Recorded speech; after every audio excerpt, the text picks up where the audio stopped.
अंतरिक्ष यात्रियों के अंतरिक्ष मिशन में जो सबसे बड़े अकस्मात होते हैं वह पृथ्वी के वातावरण में वापस लौटने के दौरान ही क्यों होते हैं। अंतरिक्ष में गया हुआ सफल से सफल मिशन भी तब ही सफल माना जाता है जब वह पृथ्वी पर वापस लौट आए। कोई अंतरिक्ष यान या एस्ट्रोनॉट्स का स्पेसक्राफ्ट सही सलामत बच पाएगा या नहीं, इसे तय करते हैं पृथ्वी के वायुमंडल में प्रवेश करने के बाद के कुछ चंद मिनट्स। तो दोस्तों, ऐसा तो क्या है पृथ्वी के वातावरण में जो सबसे सफल मिशन को एंटर होने के बाद फेल करने की क्षमता रखता है, आइए जानते हैं।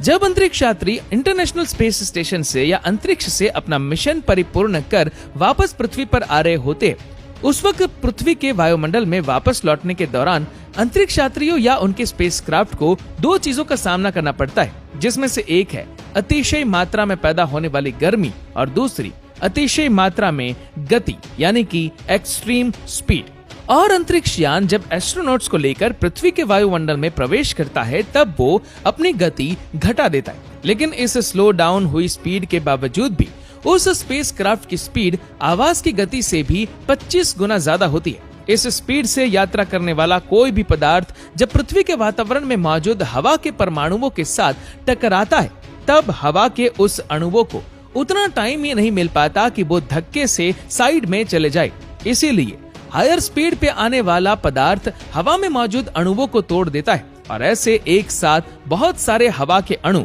जब टूटते हैं तब वो आग और चमक पैदा करते हैं, जिसे प्लाज्मा कहते हैं। और इसीलिए अंतरिक्ष यात्रियों की वापसी करवाने वाले स्पेसक्राफ्ट का कैप्सूल और बाहरी आवरण ऐसे बनाया जाता है जिससे वो बाहर से भले ही भस्मीभूत हो जाए लेकिन कैप्सूल के अंदर सब कुछ सही सलामत रख पाए।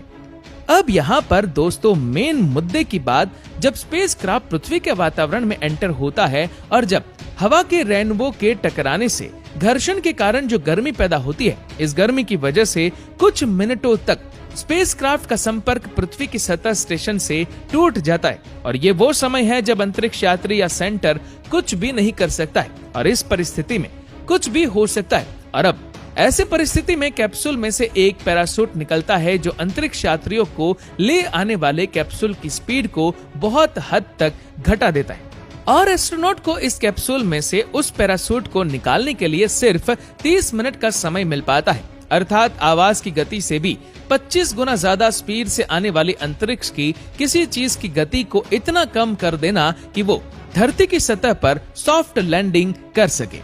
और इस सॉफ्ट लैंडिंग के दौरान पिक्चर में आता है G4